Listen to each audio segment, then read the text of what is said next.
शायद कुछ बातें आप सबको पता हो। जिस शिप में यहाँ रहे थे सागर में, कराची से ओखा बंदरगाह तक, सागर के बीच में बहुत जोर से लहरें आई, चक्रवात आया और पूरा शिप घूम गया, ऐसे राउंड होने लगा। सब डर गए, अब क्या होगा। 380 भाई बहने अपने भी थे और भी लोग थे। बाबा उठे, सीधा ही पायलट के पास गए और कहा, बच्चों इधर मोड़ो, इधर। शिप को मुड़वाया तो देखता रह गया, ये कौन व्यक्ति बूढ़ा है जो हमें गाइड कर रहा है। और जब उसने शिप मोड़ दिया और मोड़ते ही वो चक्रवात से बाहर आ गया, जिसका केवैया स्वयं भगवान है, उसकी नैया को कौन हिला सकता। तो हम सभी किस नैया में बैठे हैं, निश्चय है ना। 14 वर्ष तक योग का बल जमा किया, पवित्रता का बल जमा किया। गीता में जो कहा है, देह सहित देह के सब संबंधों को बोलो। हमारी दादियों ने, हमारे यज्ञ निवासियों ने उस पाठ को ऐसा पढ़ा, कोई भी मेरा नहीं है, केवल मेरा एक बाबा है। सबका सामना किया, सबका विरोध सहन किया और 14 वर्ष, विशेष 2 वर्ष हैदराबाद और 12 वर्ष कराची में रहकर 74 वर्ष की आयु में ब्रह्मा बाबा भरतपुर कोठी में, ब्रज कोठी में आए। और जब आए तो वहां पर अभी कैसा रास्ता है, उस समय क्या होगा। टूटा हुआ रास्ता था, पत्थर भी नहीं, रोड भी नहीं। और बाबा खुद खड़े होकर के मोरंग डाल के, कंकरीट डाल के कूटते थे उसको आगे, क्योंकि भाई कम थे, बहनें ही थी अधिक। और पहला दृश्य हमारे जगदीश भाई जब आए हैं तो उन्होंने देखा कि एक निक्कर पहन करके बूढ़ा रोड कूट रहा है। पहले तो शक हुआ ये है कौन, लेकिन बाद में उनको लगा कि ये वही आदि पिता है, प्रजापिता ब्रह्मा बाबा है, जो इतना तुम सबको साधारण रूप में मिला है। वो तो बहुत विशाल बुद्धि थे, तीक्ष्ण बुद्धि थे। बाबा को देखा और परख समझ गए, यही बाबा है, यही भगवान का रथ है। उसके बाद परीक्षाएं शुरू हुई, एक के बाद एक। वो तो बहुत लंबी कहानियां हैं। सब बीमार हो गए, खाने पीने के लिए कुछ भी नहीं रहा। और बाबा एकदम मस्त, बेफिक्र बादशाह, बेफिक्र बादशाह की स्थिति की कई कहानियां हैं, उसकी मैं ज्यादा नहीं सुनाऊंगा। लेकिन एक बल, एक भरोसा। बाबा समझ रहे थे कि ये बच्चों की परीक्षा कोई नया रास्ता खोलेगी। अगर वो पेपर नहीं लेते तो शायद हमारे भारत में सेवाओं का विस्तार ही नहीं होता। कैसे निकलते लोग बाबा को छोड़ करके।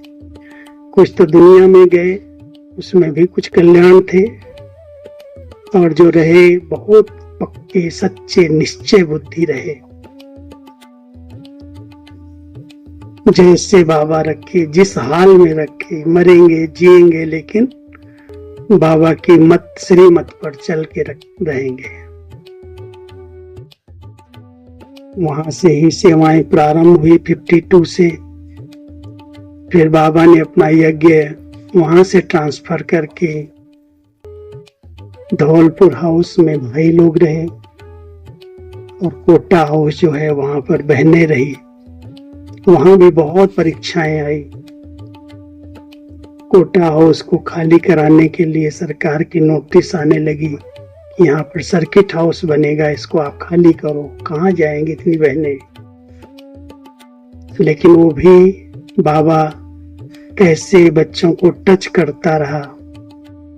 और फिर पोखरण का खुरसाल था, जहाँ पुराना मकान था, घोड़े रखते थे वो लोग राजाएं। 3.5 एकड़ जमीन पोखरन राजा से मिल गई। फिर पांडव भवन का निर्माण शुरू हुआ। और जब पांडव भवन बनने लगा, पहले तो बहुत विरोध हुआ, क्योंकि जब शायद उसने लिखा था राजा ने, वो नशे में था, इसलिए बहुत सस्ते दाम पर दे दिया था। जब वो होश में आया तो लोगों ने उसको भड़काया कि तुमको क्या हो गया, इतनी बड़ी जमीन तुमने इनको दे दी है। तो बहुत विरोध हुआ। और यहाँ पर आबू के हमारे 2 सिंधी दादा, पंजाबी सिंधी थे, उन्होंने बहुत मदद की, सहयोग दिया। पूरी रात आके पहरा देते थे, कोई भी आंच ना आए इन बहनों के ऊपर। उसके बाद सेवाओं का विस्तार हुआ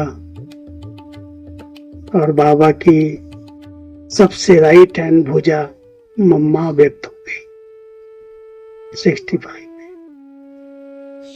और फिर हमारे दादा विश्व किशोर, जो बाबा के वारिस थे साकार में भी, और बाबा कई बार कहते हैं भविष्य में फर्स्ट प्रिंस श्री नारायण का बच्चा पहला यही बनेगा। तो उसने 20 मार्च 68 को शरीर छोड़ा। उनके शरीर छोड़ने के साथ बाबा को ऐसा आंतरिक वैराग्य आया, लग गए पुरुषार्थ में। और केवल 8-10 मास के समय में ही बाबा भी अपनी संपूर्णता को प्राप्त हो गए। 18 साल आबू में तपस्या करके, सेवाओं का विस्तार करके, और 18 जनवरी 69 को बाबा अव्यक्त वतनवासी बने। दीदी दादी ने बागडोर संभाली। और उसके बाद जो कमाल की है दादियों ने, कितना वर्णन करें, क्या वर्णन करें। कभी कोई सोच भी नहीं सकता कि ये सब बहनें मिलकर के बाबा के एक एक संकल्प को, एक एक महावाक्य को साकार रूप देंगी। जो कुछ बाबा ने कहा था साकार मूल्यों में, वो बाबा के महावाक्यों को उन्होंने साकार किया, प्रैक्टिकल किया। विदेश सेवाएं शुरू हुई, यज्ञ का विस्तार शुरू हुआ। जब मैं 71 में आया हूँ, 1-1.5 साल के बाद ही बाबा के अव्यक्त होने के, एक छोटा सा पांडव भवन, बाबा का कमरा भी इतना छोटा सा था, कुटिया भी बांस की पत्तों की थी। और बाबा का लेट्रिन बाथरूम कहाँ था, जहाँ भी बाथरूम बने उधर दूध के भंडारे के खुला ऐसे। और उस पुराने मकान में रह करके उस महान आत्मा ने तपस्या, कहीं पर भी कोई आस नहीं रखी। तो मैं हमेशा कहता हूँ, हमारे यज्ञ का पहला फाउंडेशन था तपस्या और पवित्रता का बल। दूसरा फाउंडेशन बना निश्चय और त्याग का बल। निश्चय कितना भगवान में, उसका कार्य है, और उससे अपनी नई सृष्टि बनानी ही। 50-60 लोग आते थे, हम लोग दादी के पास जा, दादी बहुत बड़ी सीजन आपने रख दी, कहाँ सुलाएंगे, कैसे पानी पहुंचाएंगे, गर्म पानी देना, उनके कपड़े धुलाई करना, उनका सब काम हम लोगों को करना पड़ता।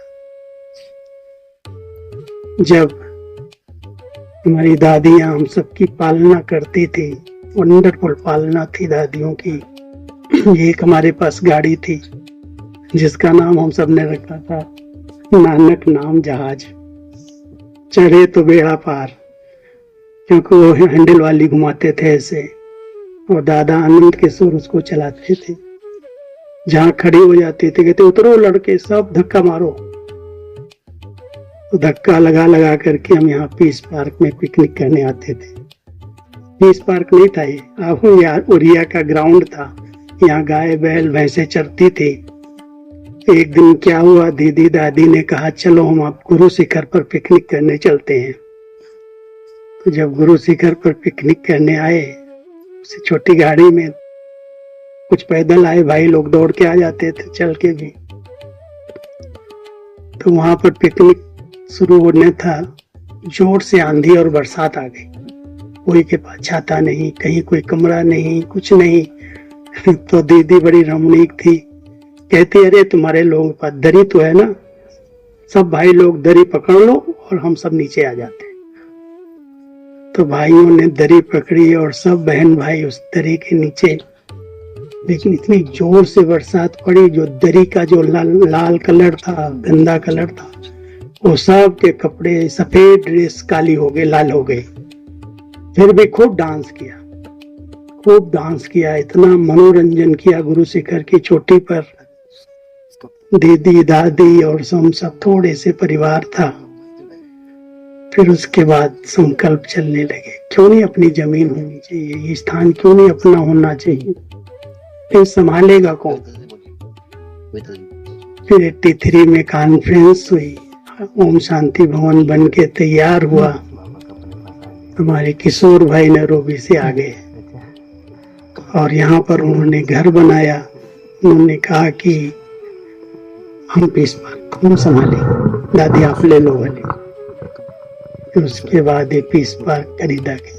यहाँ पर हम लोग जब पिकनिक करने आते थे तो यहाँ के कंडे उठा करके जलाते थे और उसी में बैंगन आलू भून करके उस पर बाटी बनाते थे। बहुत बाटियां यहाँ बना के खाई है। तो ये बहुत सुंदर स्थान बाबा ने बनवाया है, तपस्या का स्थान है।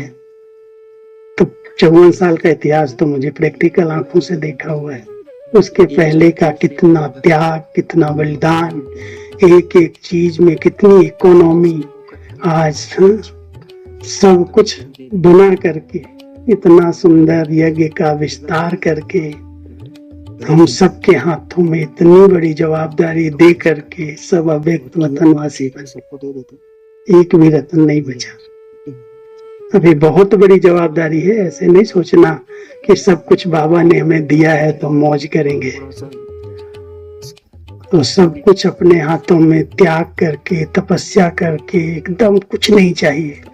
दादियों की वो जीवन देखो, बाद में भले सब साधन सुविधाएं आई, लेकिन उन्होंने कभी स्वीकार नहीं की। उनकी जीवन ही त्यागमय थी, तपस्या मूर्त थी, एक एक पैसे को बचाया। लेकिन मुझे यीशु दादी की बहुत नजदीक से पालना मिली है, क्योंकि पत्र व्यवहार का काम था। वही मुरली के नोट्स लेती थी, वही हमें नोट्स देती थी।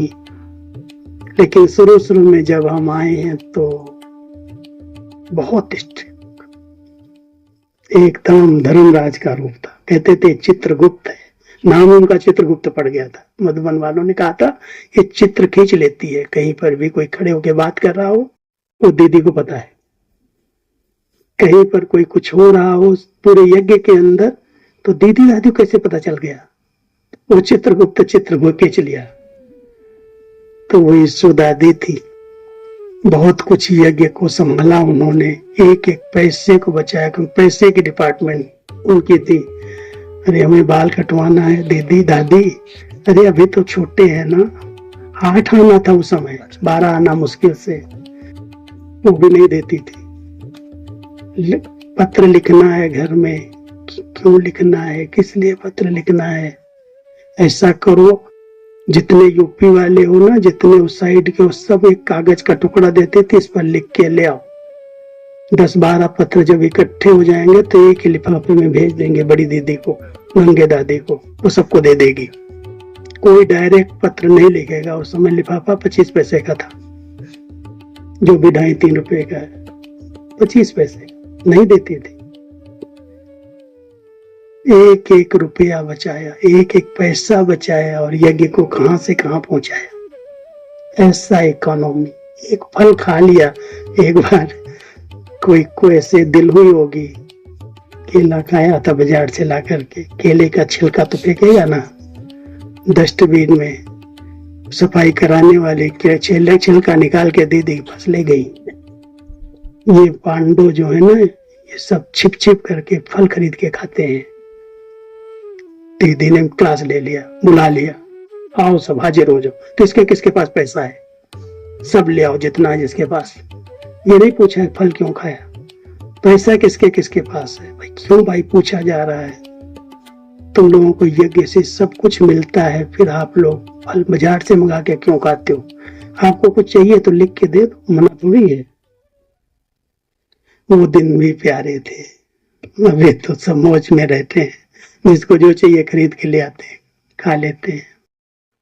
लेकिन ये यज्ञ का जो फाउंडेशन है वो बहुत गहरा है, मजबूत है, कोई इसको हिला नहीं सकता। इसलिए हम सब ऐसी बाबा की छत्र छाया में बैठे हैं। बाबा ने इतना पालना दी है, इतना योग्य बनाया है। अब हम सबको मिल करके, एक मत हो करके, एक रस स्थिति बना करके, अपने चलन से, अपने चेहरे से, अपने व्यवहार से, अपनी वाणी से क्या करना है? बाबा का नाम रोशन करना। सबको यही संकल्प करना है कि कोई भी ऐसी नीचे ऊपर श्रीमत के विपरीत बात न हो जो हमारे बाबा के ऊपर, हमारे यज्ञ के ऊपर आ जाए। सभी ऐसा शुभ संकल्प करो। 75 साल तक आबू में हम सब ने यहाँ पर रह करके तपस्या की है। पूरे विश्व के अंदर आबू अब्बा का नाम रोशन हुआ है। तो अभी थोड़ा सा समय है बस, सब कुछ निकल गया, कहते हाथी निकल गया, पूंछ रह गई। तो अभी बहुत जल्दी से जल्दी बाबा का कार्य संपन्न हो, प्रत्यक्षता हो, जय जयकार हो और हम सब उड़ के बाबा के वतन चले और फिर हमारी सत्ययुगी नई दुनिया आ जाए। तो वो दिन आ गए हैं। अब जो समय मिला है आप हम सब मिल करके बहुत अच्छी श्रेष्ठ स्थिति बनानी है। कभी भी मूड खराब नहीं करना। बस ऐसे लगे बाबा ने जो कुछ मुझे दिया है, बहुत कुछ दिया है। न किसी से रेस करनी है। पुरुषार्थ में रेस भले करो लेकिन रेस नहीं करना। इसके पास ये है, इसके पास ये है, मुझे भी हो। जो कुछ हमको बाबा से मिला है, बहुत कुछ मिला है, तो हम सब अंदर से तृप्त रहें, संतुष्ट रहें और अपनी खुशी का चेहरा, खुश नसीबी का चेहरा सबको दिखाएं।